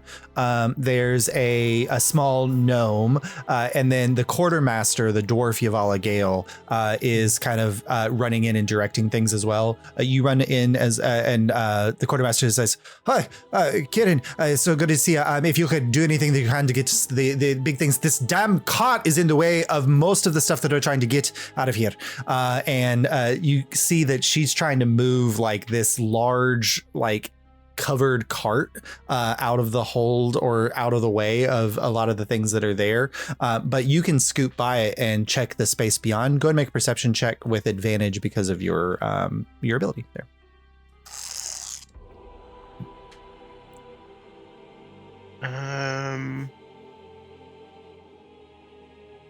Which ability should I use? Perception. Well, you're getting advantage because of your background. Yep. Perception, so that would be 19. 19. Yeah, immediately with the eyes of the quartermaster, have done a pretty good job of getting food stores out of here. There's a few that are still remaining. There's a couple barrels of water that are still here. There's a couple things that are marked as like crates of old bread, like stuff to make bread or things like that. But they've done most of the job of getting a lot of the crates out. There is a fire in the back of the hold that's beginning to spread, and there's smoke beginning to build up in this space. But you do spy, there's several boxes labeled as healing gear. It looks like either the healer or the alchemist had organize these stores, and so it'd be useful in making potions or poultices or things like that. So you can start grabbing those and running those out. Yep. Okay. It'll take you a couple of trips to do and it. I yell to Bonnie that there's a fire in the hold. Okay, I rolled an 11 for perception, Josh. Okay, so it takes you a minute as you're kind of going through and finding things. You do find a long hose that should be connected to a bilge crank, and you can't quite locate the crank itself, but you can start the process if you want to by running the hose to the creek, so that when you do find the crank, the hose is already set up for it. But you do hear as you are coming back to start looking through the stuff, you do hear Kieran call out that there's a fire in the hold. Okay, yeah, I'm gonna drop the hose in the creek and then run into the hold. Okay, cool. Go ahead, and as you head into the hold, Bonnie, make a perception check. Andalus, how are you helping out in this? I follow Shara and just help her with whatever she's doing. Shara is helping Ravik with putting out fire with the shape water cantrip. How are you? I don't have that, so I start moving things. Okay, so you're kind of come up and I'm like, oh. And start moving things. Okay, so you go and help organize things. Andalus, one of the things that when you run into the hold and you grab something and carry it out, you do see it's like a metal object that has like a pump attached to it. And you're kind of rushing out as Bonnie's rushing in. Bonnie, you do see Andalus rushing out with a bilge crank. All right, I rolled a 5 for perception. Maybe you don't see Andalus running out with a bilge crank. He's holding it. Just magically appeared when you get back outside. So Andalus, you go jump it off in the pile of other things. Andalus, what you do notice is that like they're struggling to get things out of the hold because there is a cart. And Bonnie, as you come in, your cart has been moved in the falling of the ship. It's kind of moved to the back of the hold and is blocking the path to a lot of the larger objects in the hold. All right, I'm going to get it out of the hole. Okay, so Bonnie, Andalus, you see Bonnie trying to move the cart out of the hold. Okay. Do you help Bonnie do that? Does she tell me to? I don't think so. Okay, cool. All right, so Bonnie, go ahead and make a strength check. Sorry, he's incredibly awkward. 5. The next time Kieran runs in and sees Bonnie, he'll help Bonnie. Okay, cool. So Bonnie with advantage now that Kieran is helping. There we go. That's better. It's a 19. All right, so you kind of get up and you start pushing the cart, and it begins to wheel out of the hold, and it kind of hits the ramp of the hold, and then moves out into the grass beyond. And you can see that a lot of your belongings are still present there, but some of like the Conestoga wagon top has kind of ripped a little bit, and some of your belongings have kind of tossed around. But now that's out of the way so that you guys can start emptying the hold as smoke is beginning to build up inside the hold. I'm going to call out, has anybody seen the bilge pump? Is that like a pump? Yes, have you seen it? Yeah, I think maybe it's this. I'll Okay. go over here. I'm going to grab it and I feel like I know what a pump is. So. I'm going to grab it and sprint to the creek and hook it up and start pumping it. Okay. I'll jump on the other end of the hose. All right. So between the two of you, you are able to start putting out the fire inside the hold, which will give everyone more time to do that. Go ahead and make let's see, an acrobatics check here, and just to see like you're moving it, and then can you, once that's out, how quickly are you moving over to start putting out fires on the main ship as well? Okay, acrobatics. Yeah. Because you're like 6. jumping over. Okay, so it takes a little while. I rolled a 2. Not a natural 1, but a 2. You get the fire in the hold out, but it's taken a good amount of time. Lucky, now that you've kind of got everybody healed up in your area, anything that you'd like to move on and do from this space? Ooh, I'm not super helpful at anything. I guess I can do I can start to do some mending on just little parts of the ship that are not on fire but just were. Perfect. So you go around and start to try to patch up elements of the ship to kind of hold it together, because I mean, this will be the shelter that you all have for the time being, if once the fires are put out. Ravik, go ahead and with your charisma modifier, because that's your spellcasting modifier, go ahead and make a charisma check for me. And Shar is going to do the same. Like a spell attack or just a charisma check. This dice has I've been watching it slowly lose its energy. It was rolling really great, and it has slowly started to roll worse and worse. 19. A 19. Okay. So between you and Char, you're able to put out most of the major blazes on the outside. And then once Kieran and the pump get out of the hold and start to blast, it probably takes 30 minutes or so, but eventually you all step back and there's just like a smoldering of smoke rising from the craft. The fires are out. The only lights present are the ones that you have magically activated here. And you are finally able to catch your breath and look around to see that of the crew, who's there and who's missing. The blacksmith, Cora, the cook, Ort, Sora are there as well. Weller is not present. Yavala Gale, the quartermaster, is present. The 3 individuals that Lucky healed, the Rowan Glade, the healer, Karthus, the cartographer, and the male, and then Admis, the linguist and historian, present. The Triton, Felinor, who was helping you all move things out of the hold, is present, but that's it. Other than the captain who went down with the ship, has now is surveying the ship. But there's about 5 or 6 individuals not present in this space, including the scouts that went on your journey, Kieran and Bonnie, with you. Bonnie's a little distressed that Harold is. Harold's not not around. around. Can we start saw asking Harold the last. rest of the crew? Yeah.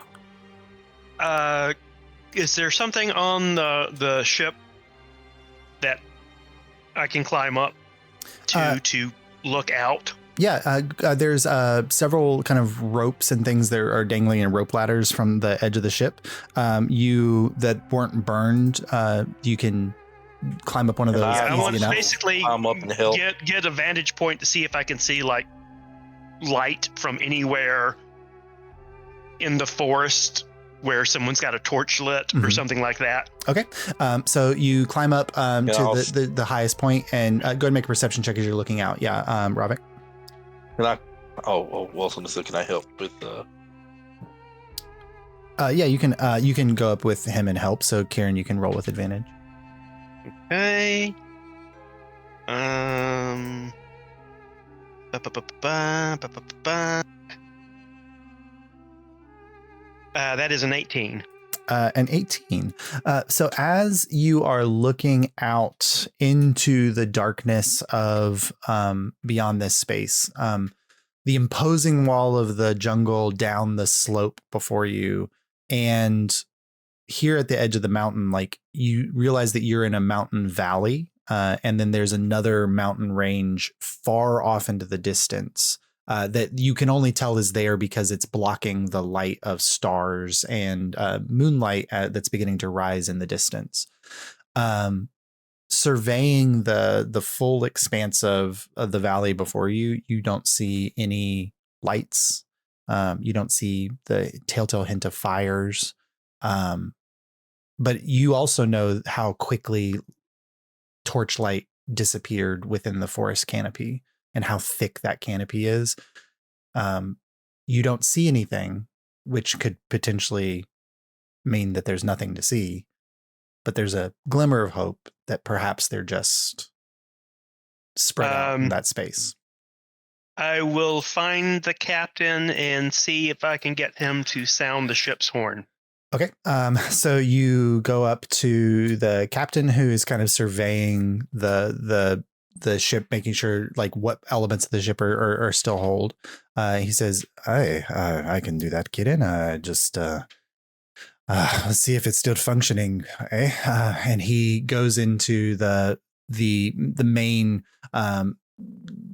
like steerage port, and he kind of reaches up and pulls the horn, and you just hear this air blast moving through, and not as loud as it should be. Elements of the air mechanism probably damaged, not as much airflow coming through. You do hear just like a distant, like from the top of the ship, just a and it echoes from the sides of the mountains and back. Basically, he was trying to give if someone is lost in the forest Mm-hmm. a reference point. Josh. Yeah. I'd like to can I ritual cast speak with animals while we're kind of chilling here? Sure. Okay. That's what I'm working on in these 10 minutes. All right. Anybody else? What you're doing in this moment, and now that things have quieted, and you're surveying what's left. I'm gonna like check everything once more, make sure Harold's not like knocked out underneath something or something like that. And if I don't find him again, I'm gonna start getting ready to go into the forest. Okay, go ahead and make a perception check.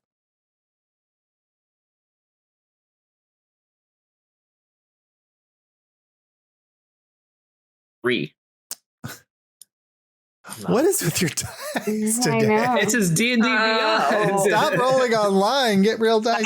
I know. That's your problem. I think this is Can it. I 'Cause cast Sacred Flame 60 feet up in the air Yeah, sure. to see if anyone could, like, I know it'd be probably difficult to see if you were in the forest, but just in case. Yeah, sure. So you kind of shoot up, and there's this bright burst of light at the full extent in the sky, almost kind of like a flare, like poof, lights, and you see the light bounce off the mountain to the side, which these are incredibly tall peaks that are rising off in front of you, and kind of hits the green foliage of the forest, and then goes dark.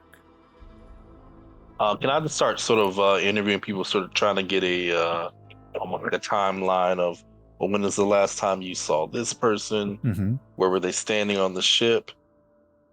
See if maybe they would have got flung from the ship during the crash, or maybe they. So, in moments of conversation with individuals of the ship, it seems that one of the groups that's missing, which was the navigator, who is an Aarakocra and can fly, Weller Yan, who can cast Featherfall, and then the alchemist Pri Quinn, and the mechanist Earl of Voy. They were all on the ship around the same place and were thrown in the same direction together, and like the opposite side that you all were, going in the opposite direction. And so those four were all seen together at the same time. The two scouts and Harold were both seen with jetpacks, flying off to try to like beat the landing of the ship. And the last that the Remy saw of them is that they were flying ahead of the ship, and were trying to figure out where the ship was going to come down, and that they were heading in this direction. But then he was so focused on what was happening with the ship going down that he missed where they came down at. But those are the 6 individuals who are missing from, and there's a smattering of other crew members, but those are the 6 like named, has like a role on the expedition who are missing. Gotcha. So I'll gather the rest of my immediate crew and let them know, especially Bonnie, when Harold was, from what I could gather, last spotted, and the fact that he was, flying through the air with a jetpack. So he was heading sounds towards like this clearing then. that's what it sounds like, according to the information that I've gathered. So I don't think he's injured. So are we completely surrounded by jungle, or is there like mountainous region on one side? So we're in a clearing. The jungle is probably about 200 yards away from where the ship came down, and it's climbing up the mountains. You're kind of hitting that area of the height of these mountains where trees struggle to grow. So you're on this like side of the mountain plain area. And behind you, if you're looking at the forest behind you, it starts going up into the rocky crags of the mountain. And then off to either side, the mountain range kind of curves around, and the jungle kind of cuts up in certain areas there. But for the most part, you have mountains behind you, jungle before you, and this plain area here that's kind of open. So if Harold and them flew further than the ship actually got, they might be coming there not back, in the jungle. Mm-hmm. And all of you know that like the flight things have limited time. Like they're meant to help somebody get down if a ship is crashing, right? So if they flew out and they flew too far, they may be just on their way back. Mm-hmm. In which case the horn and more importantly the light show will help give guide them in their direction. Yep. Well, Bonnie's just going to be worried sick until Harold shows back up. Mm-hmm. Yeah, I don't probably think... best to stay in one space and let him come to us then. Yeah, she's not going to go anywhere till tomorrow morning when it's light. I guess build watch fires and set up a watch ship, make sure nothing vine light comes creeping out of the jungle towards us. So you go about the process of building up a fire. Okay. Yeah, Robert. Mm-hmm. I'm just curious with the implication of the one species of dinosaur. There's probably obviously others on this island. Is there anything that Ravik would recall coming from the Vanishing Isles area about what would attract larger threats when it comes to certain species of dinosaur? Loud noises, light, all that. Yeah, like all of this, right? Like, there's nothing about your entrance here that it would not attract the attention of pretty much anything within 10, 15 miles from you. Damn, that's a long range. Yeah, I mean, like the ship got shot by those bright lights high up in the air. So anybody would have seen that, and it caught fire and was trailing that smoke and fire through the sky. You're looking at a large swath of this like peninsular area of Highwall that would be aware of what was happening here. We're not sneaking up on anybody. No. Yeah. I'll see if I can talk to the captain and just let him know that there needs to be sort of like a security rotation of just kind of keeping an eye out for any wildlife or predators that would have been attracted to the downed ship. The captain has kind of come down and they're in the process of setting up areas of the hold that are dry into makeshift sleeping quarters for especially the injured. And anybody else that wants to set up their camp within there. And then with Kieran building the fire kind of out of the hold area, there's fire being produced here and light. And the captain says, Ravik, if you want to lead the security detail, more than welcome to take on that. I'm trying to make sure everybody has a comfortable, safe space here. So you're going to oversee the safety of our expedition at this point. I think that's fine. I can do that, Captain. I'll get together a few people to kind of take turns keeping watch and walking the perimeter, making sure in pairs, at least, or if not small groups, watch each other's back. The male Triton kind of comes up. He says, I would love to be a part of that, Ravik, if you don't mind. My nerves are too shot. I don't think I could sleep. I'm happy to look over this. And this is Felinor, the naturalist, the one whose job is kind of, he's there to survey plant life. And it's Moss Man. It's Moss Man. He's there to survey plant life. But he is a big, he's a big guy. He was Mold Man. He was Mold Man. That was it. I was like, he was Mold Man. He was not as cool as Moss Man. He was the loser of Mold Man. So Spores, mold, and fungus. He volunteers for that. Awesome. So we'll sort of go around and see if we can get some volunteers who are armed and capable. Mm-hmm. Help. Harold and I will both stand watch. I mean, Rodney and I will both stand watch. The rock is presented. I'm gonna ask some of when I have speak with animals, I'll ask some of the animals if they find anyone to guide them back here. So go ahead and make a perception check because with all of the commotion here, there might not be animals. Yeah. I rolled 17 plus, so I imagine that's pretty good. Okay. So 17 plus 5, so yeah. Okay. You don't see any beasts of the land, but there are a couple times where like birds or birds are great, or a bat, something flying flies over, and when you call out to it, it swerves back around and flies a circle around you, and then finally lands kind of in front of you on the ground, and it is this bat, and it's kind of looking at you, and it's like, excuse me, did you talk to me? Yeah. Excuse me, I'm sorry. Since when can people like you talk to us? With magic, I don't know if you know what that means, but we don't like magic around here. Oh well, I won't do it on you, so it's okay. Okay, keep it away. Okay, yeah. We're just looking for the rest of our friends, people like us or Big Rabbit. So if you see them, could you point them in the right direction? Or well, on the other side of this large thing here, there's more people like you. On the other side? Yeah, you're on this side. On the other side, there is other people. Is he talking about the people we already know? Yeah. Yeah. No, but some are lost, in the forest. Oh, so. If they're in the forest, they're probably dead. The forest eats things. Okay. Well, do you eat bugs or do you eat fruit? Why do I gotta choose? Well, I can't make bugs, but I can make fruit. Oh, I mean, I'll eat a fruit. Okay, I make him like a little mango with my druid craft. Okay.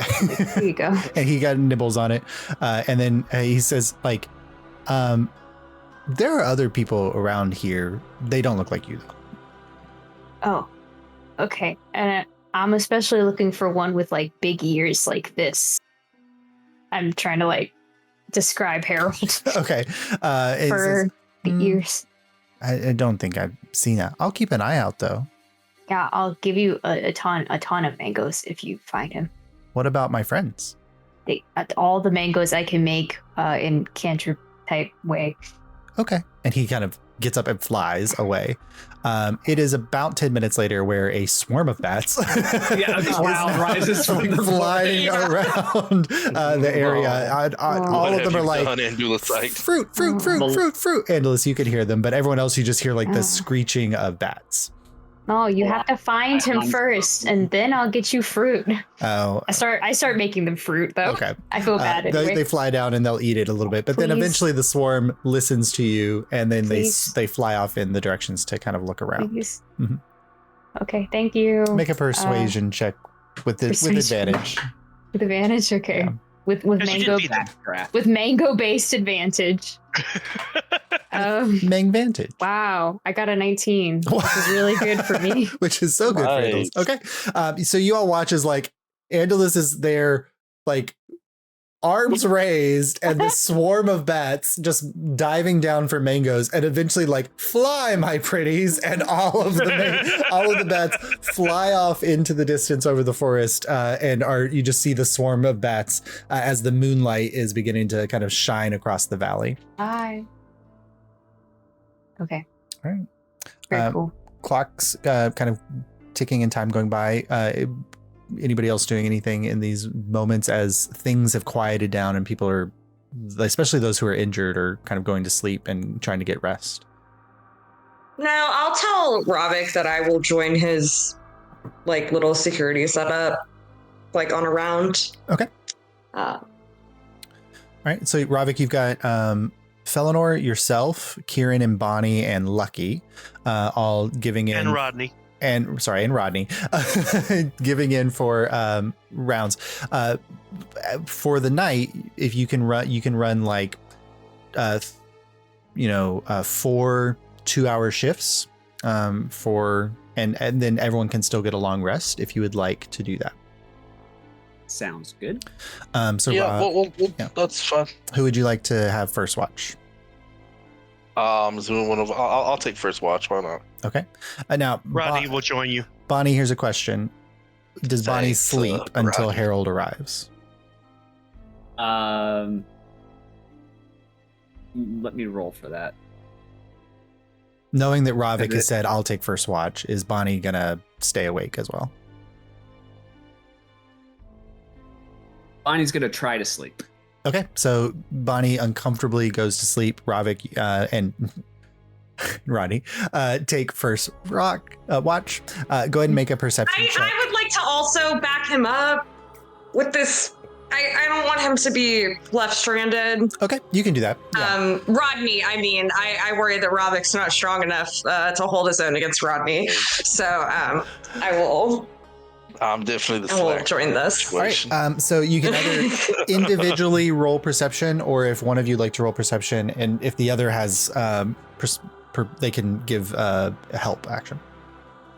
I'll say if you have anything higher than a 3, I got a +7. You go right ahead Damn. Yeah. and proceed. I have very high wisdom. Rodney's going to listen for earth tremors, like the sound of feet. All right. Make a perception check for Rodney. Good on you, Rodney. Good on you. Rodney rolls a 19. Oh. The Rock is rolling better than Bonnie. No. Sorry, Bonnie was That's so distracted, funny. losing the love of their life. So Yeah, I got a lot. 25. 25. Okay. All right. So the first watch goes, everyone is quieting down as best they can, trying to get some sleep, knowing that like when the light comes the next morning, it's going to be taking stock of everything that's here, making sure they can take stock of the people that they're missing and trying to find them. So people are trying to get rest. Lucky, Ravik, where are you? Probably up on the deck of the ship, so you have a higher vantage point, or are you? Probably. So you're like Yeah, looking out sure. into the valley, the forest, keeping an eye, and the first hour goes by without a hitch. But as the moon kind of begins its rise, you see like it's beginning to go behind some cloud cover, and like a shadow descends across this area of the valley as the moonlight is blocked by these clouds.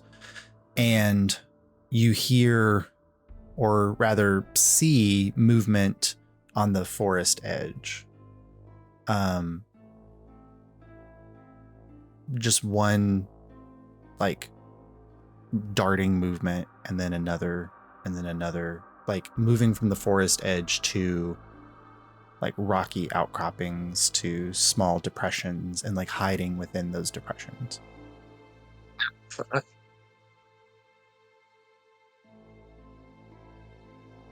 Do the rest of us see this? How far away? Yeah, Lucky from us Ravik. is Lucky that? probably sees it. Ravik, Lucky would point it out to you.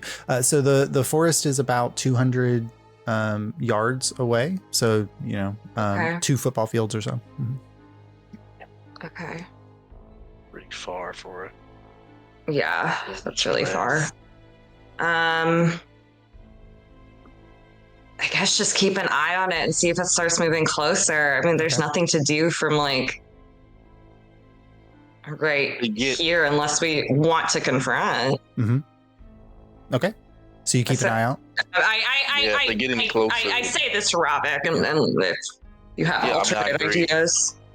If they're just kind of watching, there's no need to alert the entire, crew and disturb their sleep. But if they get too much closer, we'll have to engage and keep them away. So, yeah. All right. So it was about an hour into your watch, you start to see that movement.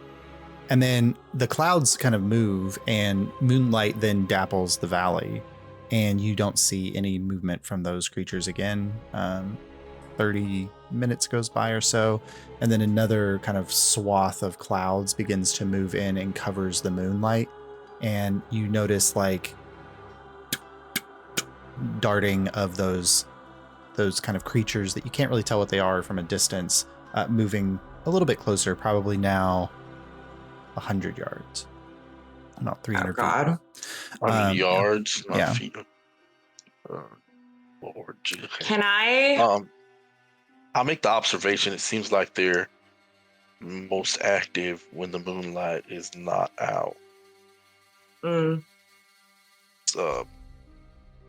How much light do we have around the? So, I mean, I imagine like campground.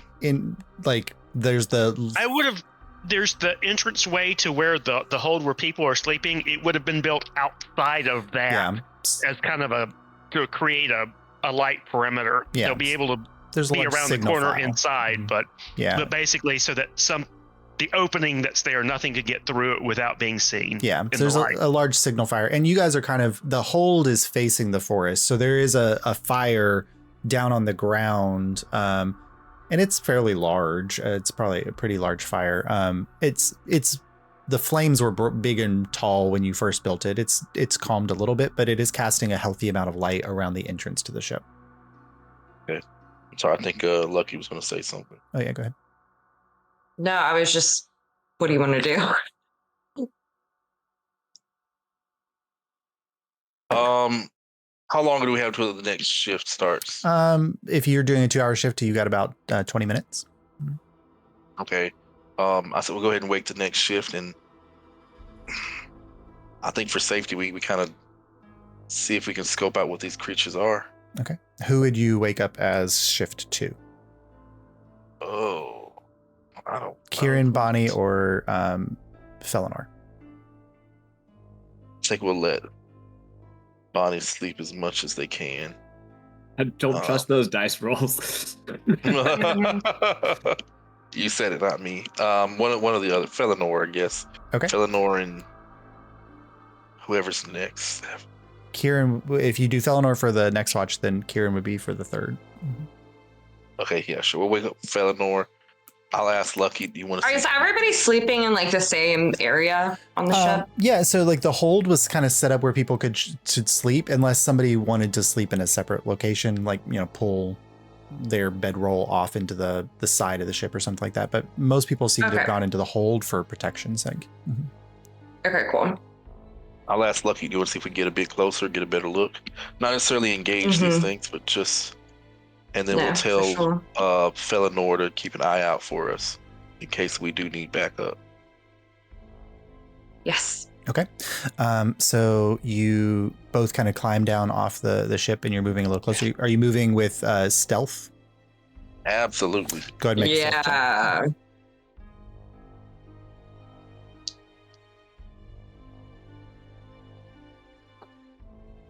I cast guidance on...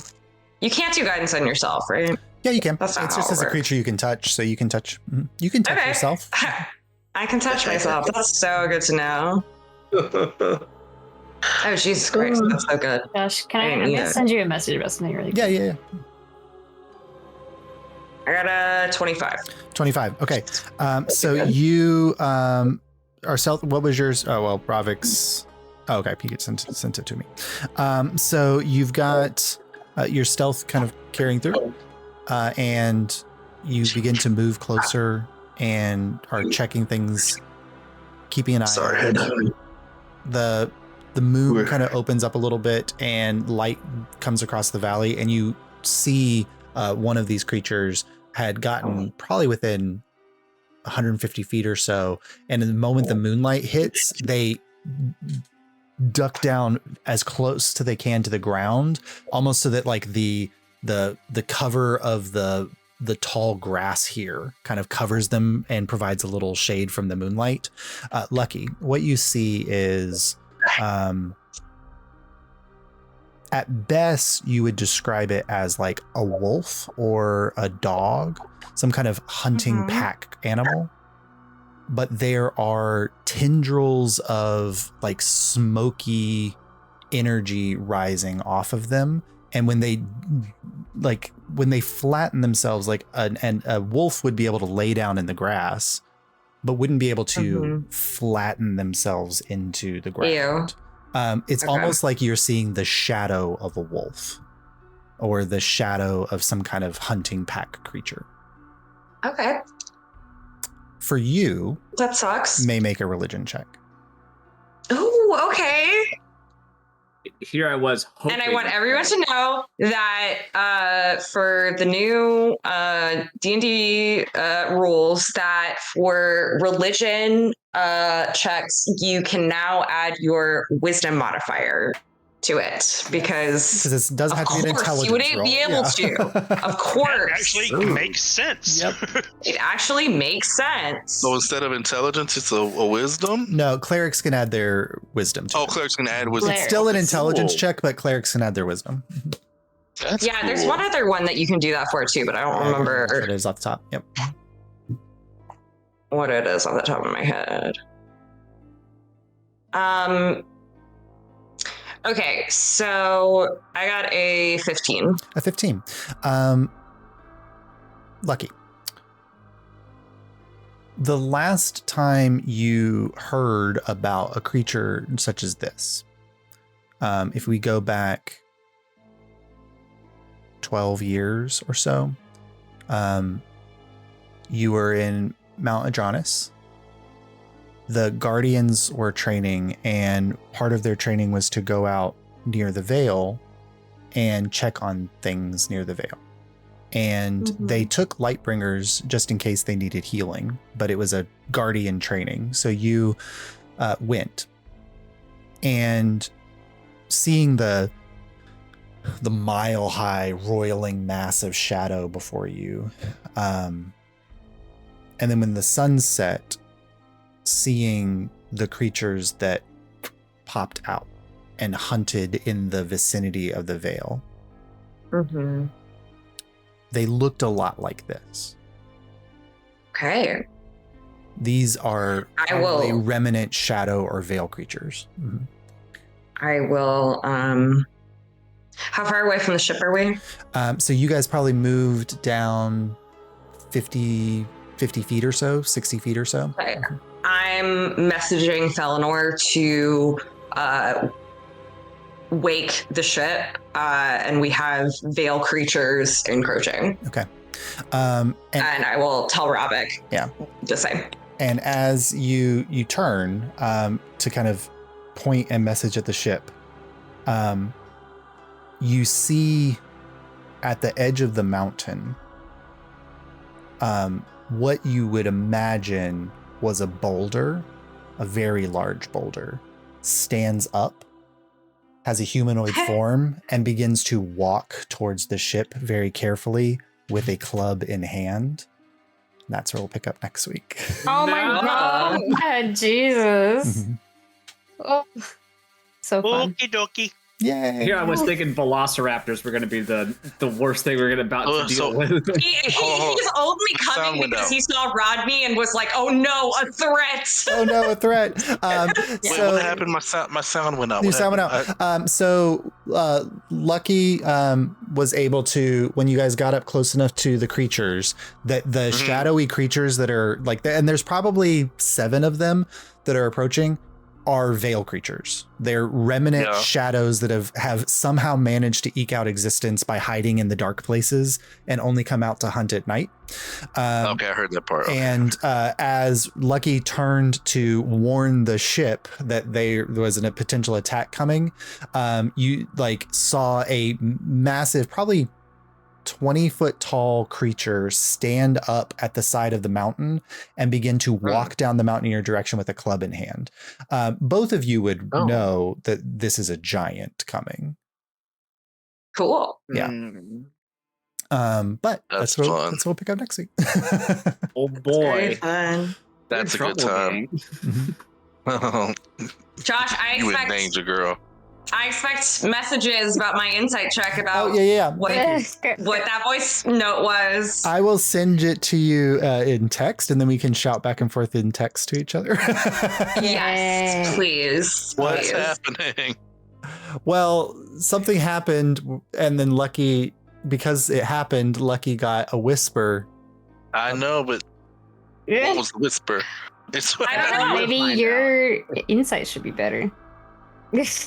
I mean, you know what? Harsh but true. Harsh. Yeah, I have a really, I mean, like, I have a really high passive perception and insight.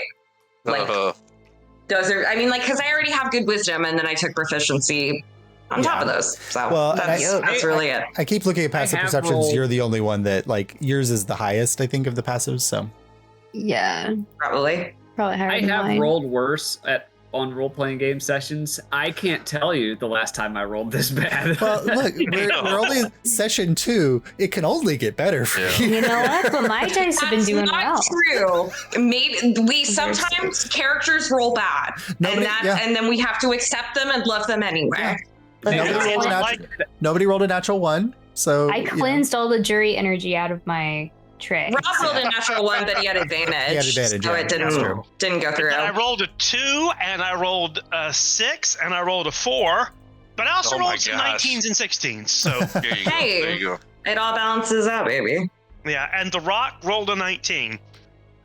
And it's I don't even know what that means. That gets- that gets- well, it's, at the end of the day, I want this rock to turn into just like the most massive behemoth elemental that just like saves the day in battle. It's like how you get. I told It's like how you Josh, get Robin your has nose talked so out much of, shit about this rock. Like, and I told Josh in my notes that Kieran is absolutely convinced and is having conversations with it, but it is up to No. Josh whether he actually is It's a baby Earth earth elemental, elemental, That's or whether it's just a so fucking funny. rock. I That's don't so know. That's funny. great. Rob, I adore That's you. the best way to do it. That's the best way to do it. Is go, Josh. Here's a truth Decide. Yeah. for you. Almost like flip a It's coin or something. It'll be like, Wherever the narrative best use of this one way or another is going to be, Mhm. that is yours. It's So- perfect. What are you All right, I'll wiggling catch you about? gang next week. All right. Yes. See you Bye. next week. I gotta get on with. Bye, see you everyone. later.